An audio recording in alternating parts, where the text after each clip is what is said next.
For starters, that's problem number one, or challenge number one for Derek Sloan. Challenge number two is you can't ever become the prime minister.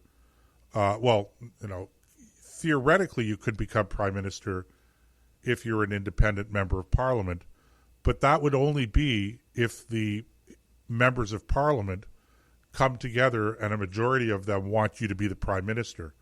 So the way it works in our system, the Westminster system, is that if you're the leader of a political party with the most number of seats, then the Crown, with in this case the Governor General representing the Queen, then would invite you to form a government.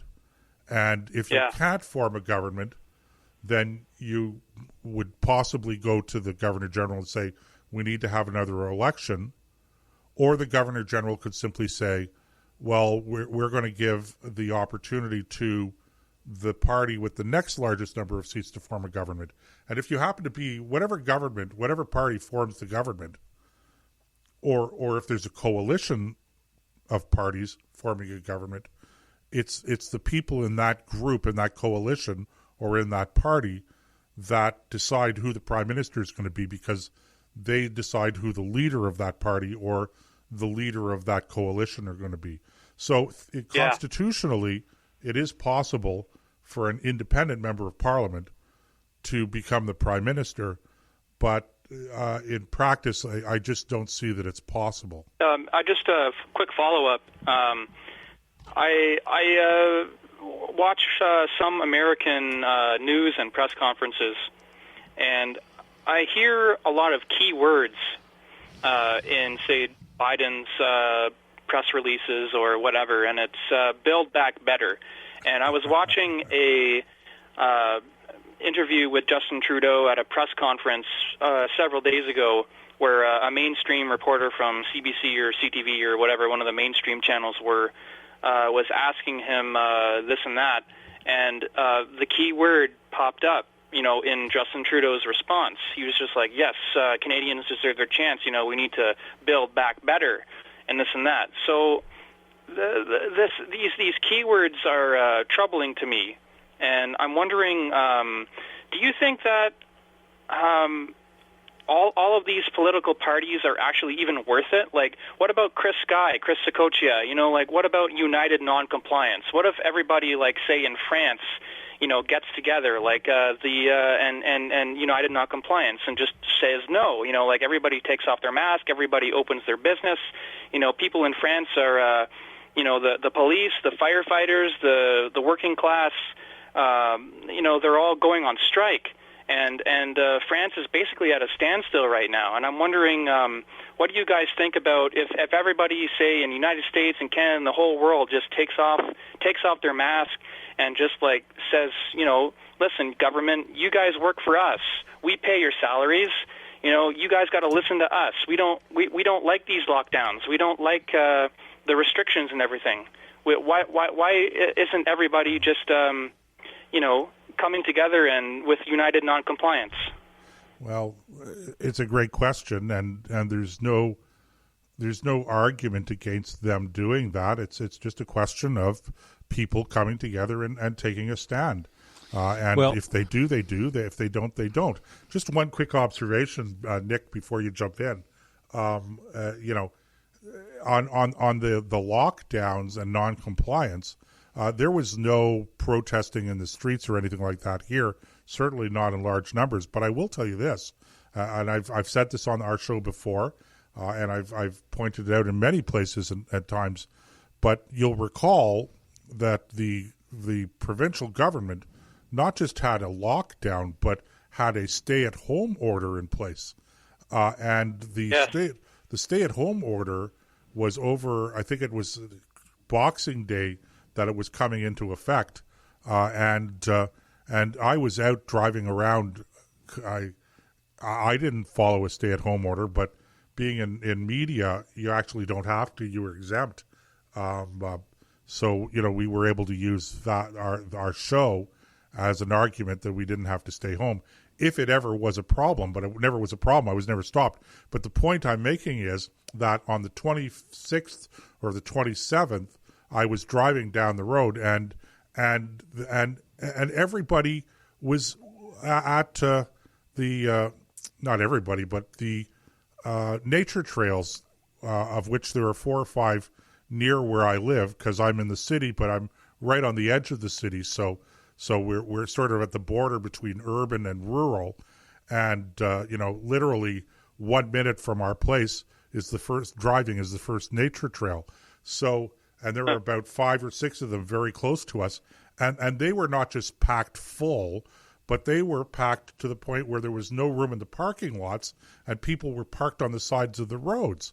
And so the point I'm making is that people didn't obey that stay-at-home order.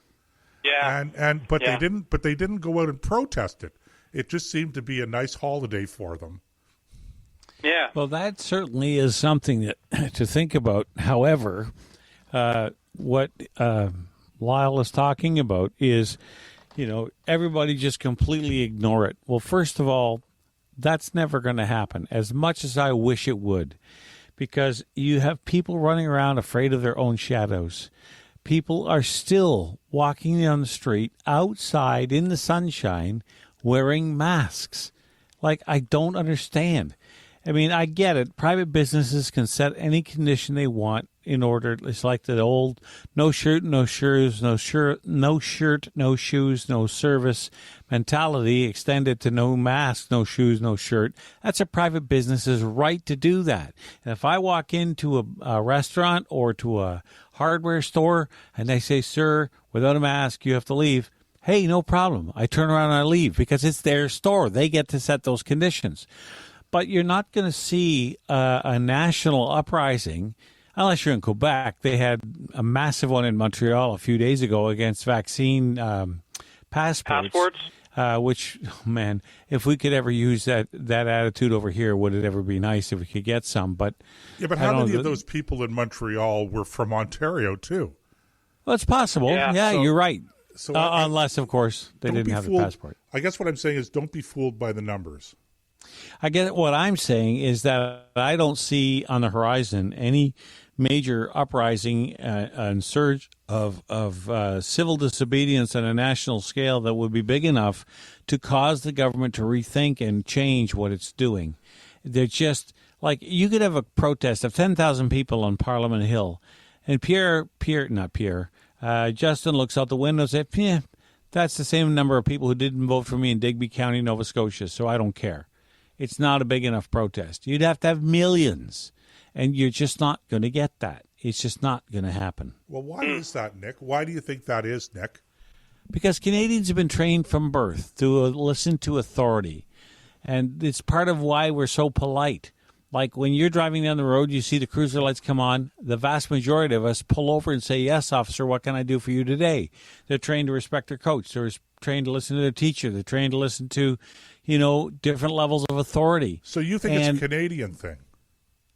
Certainly in this country's case, absolutely. Because if we had the kind of attitude the Americans have, there's no way they'd get away with this stuff. Can I just quickly say before I go, I was listening to, it's Lyle again, I was listening to an interview with Rainer Fulmick, and he's a German-American lawyer who's basically heading up the Corona Investigative Committee, which is basically a team of international lawyers that are taking on the COVID case, the whole COVID, Nuremberg 2, if you will, the key word there. And so basically he was interviewing a professor from Belgium University, Matthias Dessen, or somebody like that. Starts with a D. Matthias Dressen, Desden, something like that. And Matthias has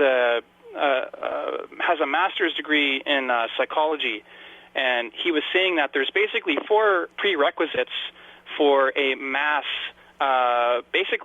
hypnosis, and one of those is like social isolation, which the lockdowns have caused.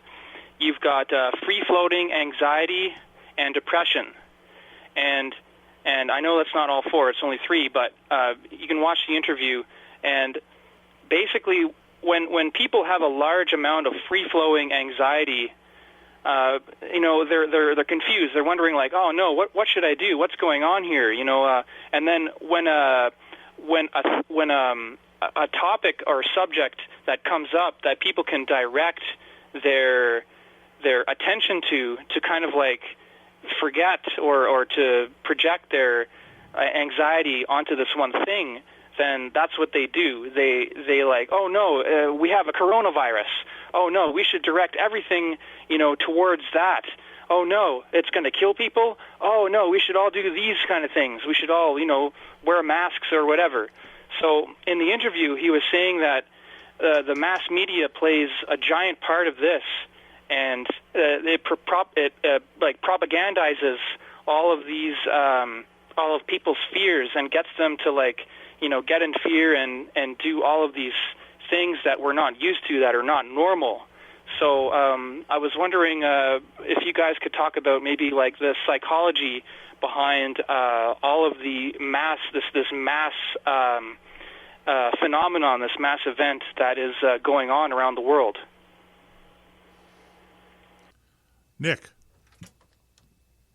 you there, Nick?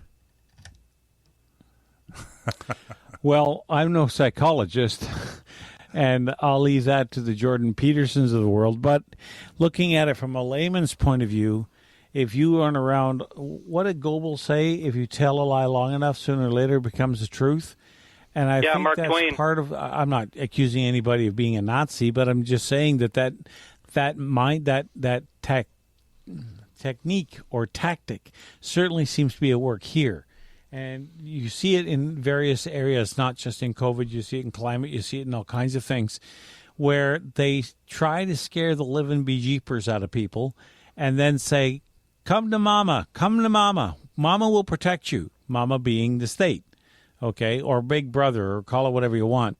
So they go fleeing to them because part of in our cultural mosaic is this idea that the government is there to protect us. And for a long time, it did that insofar as it could constitutionally. I mean, look at the world wars. Look at the different epidemics, real epidemics that we've had. Things like that where, or during the Dust Bowl and things along that line where there were a need for that. But in this case, that's not true. I don't think that we don't need the government to save us from this because I don't think it's nearly as bad as they claim it is. And that's why, I oppose getting vaccinated. If somebody else wants to get vaccinated, all the power to them, but I'm not interested. And it's because I'm no hero, but I don't frighten easily. I'm the kind of guy that says, okay, you tell me the sky is falling, where's your evidence? And yet, when they come out with all these reports from people I don't trust, and then they wonder why I'm still skeptical. So, yeah, it's just frustrating to listen to, and I'm tired of people walking around scared of their own shadow. Well, all I have to say on this is that, as I keep on telling my friends and my wife, etc., and I'm a fair student of history, and I would like to say that the mob is not new, and I'm not convinced that what we're going through now is fundamentally different than anything that we've gone through before, just in terms of people's fears, people acting silly and crazy. I mean, for pity's sake, we used to believe in women being witches and put them to death for that. And if you want to even go further back in history, we believed that the best way to determine who was telling the truth was as a trial through strength, through combat, combat.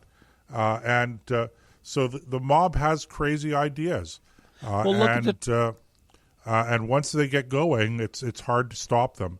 And so whatever the psychology is behind it, the good news and the bad news at the same time is that, this is just human beings being human beings. Well, the other thing, you want to use another example, look at the chaos that Orson Welles' The War of the Worlds caused back in the 20s. Perfect example.